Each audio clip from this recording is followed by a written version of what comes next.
Halo Sobat Studi, bertemu lagi dengan saya Teti. Nah, hari ini Teti akan membahas mengenai ekonomi syariah, khususnya tentang syariah Islam seputar APBN. Menarik bukan? Oke, langsung saja ya. Nah, APBN. Dari Sobat Studi pasti sudah tahu kan APBN itu apa? Ya, betul. APBN adalah anggaran penerimaan dan belanja negara. APBN ini merupakan rencana keuangan tahunan pemerintah negara Indonesia yang disetujui oleh Dewan Perwakilan Rakyat atau DPR ya.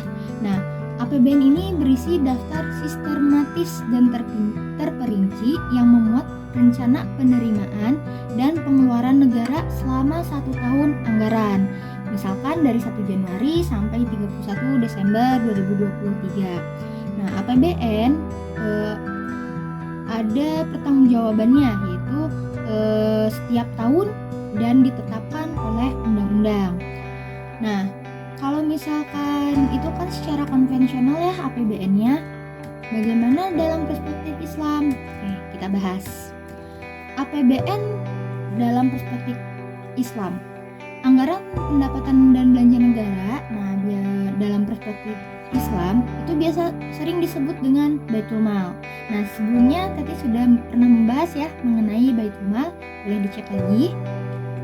Nah, langsung kita bahas saja.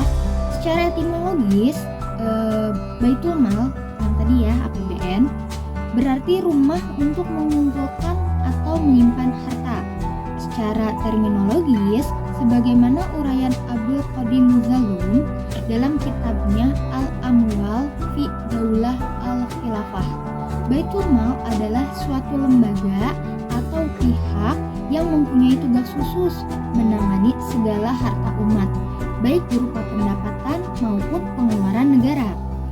Nah, adapun sumber-sumber penerimaannya, kita membahas tentang APBN secara perspektif Islam atau bisa dibilang APBN syariah. Nah, untuk sumber-sumbernya sendiri itu bersumber dari pertama zakat. Nah, zakat ini merupakan bagian tertentu dari harta yang wajib dikeluarkan oleh setiap muslim apabila telah mencapai syarat yang ditetapkan. Ada wakaf. Nah, ini wakaf itu merupakan menahan suatu benda yang menurut hukum tetap diwakaf dalam rangka mempergunakan manfaatnya untuk kebajikan. Misalkan ada sobat studi yang mempunyai tanah ya, lebih umum ya. Nah, tanahnya itu untuk dimanfaatkan, nah itu diwakafkan. Ada juga jizyah. Nah, jizyah ini dalam Islam itu merupakan pajak per kapita yang diberikan oleh penduduk non-muslim pada suatu negara di bawah peraturan Islam. Mungkin pada zaman Rasulullah di Madinah kan ada orang lain selain muslim ya, seperti Nasrani dan Yahudi. Nah, mereka pasti membayar jizyahnya ini. Terus ada pula kharaj, yaitu tanah yang dikuasai kaum muslimin melalui peperangan, itu pada zamannya Nabi. Ada pula kepemilikan umum, merupakan hak untuk memiliki sesuatu secara kolektif bagi manusia, karena kan kepemilikannya secara umum ya, tidak secara individu. Ada pula usyur. Nah, usyur itu pemungutan per-10 dari harta yang diperdagangkan ketika seseorang melintasi perbatasan suatu negara. Ada khumus, yaitu kewajiban agama yang diperlukan setiap muslim untuk membayar 1/5 dari kekayaan yang diperoleh dari sumber-sumber tertentu untuk tujuan tertentu. Ada dari kafarah juga. Nah, kafarah ini suatu cara pengganti untuk menebus dosa atau kesalahan yang dilakukan secara sengaja, bertujuan untuk menutup dosa tersebut sehingga tidak ada lagi pengaruh dosa yang ia perbuat baik di dunia maupun di akhirat. Nah, untuk kafarah ini mungkin sobat studi bisa lebih mendalam lagi ya, apa sih itu, serta dari pinjaman ya, itu sumber-sumbernya. Nah, ada juga sumber penerimaan pemerintah. Nah, menurut Islam ya, ada 3. Yang pertama dari warga muslim, yang kedua dari warga non-muslim, serta dari sumber lainnya. Kalau dari warga muslim udah jelas ya, itu yang pertama ada zakat, kedua wakaf, 3 sedekah, 4 riba, yang kelima dari pertanian. Kalau dari warga non-muslim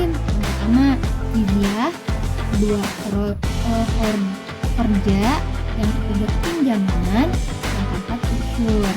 Dan dari sumber lainnya itu bisa berupa hadiah, HI, pengiriman, atau uang tebusan. Nah, adapun pengeluaran pada pemerintahan Islam, nah yang APBN yang tadi kan, pengeluarannya untuk apa aja sih? Itu terbagi menjadi dua, yaitu pengeluaran untuk keperluan primer serta sekunder. Adapun untuk pengeluaran primer itu ada beberapa. Pertama, biaya pertahanan seperti persenjataan, unta, dan persediaan. Ini kita berbicara pada masa Rasulullah juga ya. Mungkin bisa diaplikasikan ke zaman sekarang, itu penggunaannya untuk kepentingan pertahanan negara. Ada juga penyaluran zakat kepada yang berhak menerimanya. Terus pembayaran gaji untuk wali, qadhi, guru, imam, muadzin, dan bahkan pejabat negara. Nah, ini dari APBN yang diajukan. Terus pembayaran upah para sukarelawan, pembayaran utang negara, bila utang negara ada ya, serta bantuan untuk musafir, orang-orang yang kadang kan suka melewat ya dalam perjalanan, kita tolong. Nah, dananya dari mana? Bisa dari APBN itu sendiri.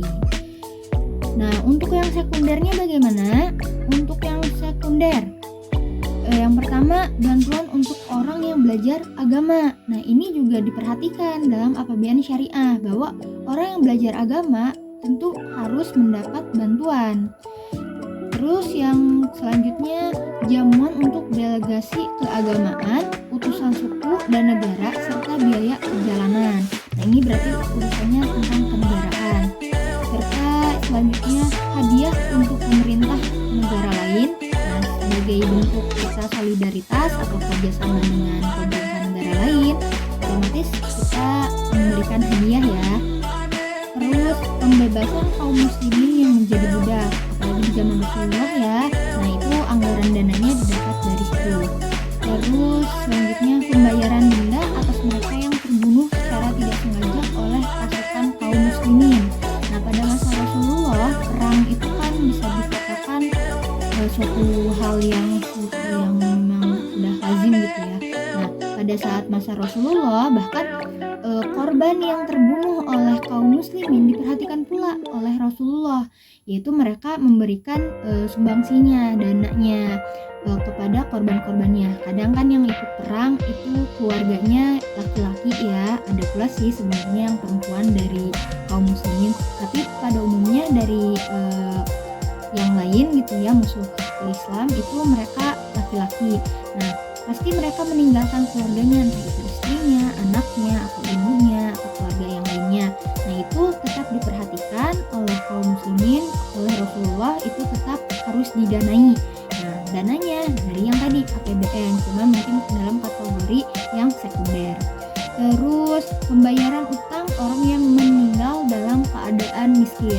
Nah, orang miskin yang mempunyai utang itu kan tetap saja ya, utang harus dibayar walaupun orangnya sudah meninggal, wajib. Nah, maka untuk hal tersebut, nah Rasulullah juga menganjurkan bahwa membantu orang miskin tersebut untuk melunasi pembayaran hutangnya.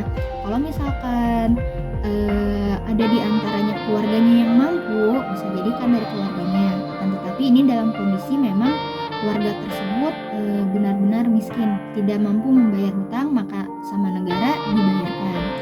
Terus pembayaran tunjangan untuk orang miskin serta tunjangan pengeluaran rumah tangga Rasulullah. Nah, bahkan tunjangan Rasulullah aja masuknya itu yang sekunder, bukan primer, karena Rasulullah memang lebih mementingkan umatnya. Nah, itu saja pembahasan mengenai APBN ya. Semoga bermanfaat. Dah.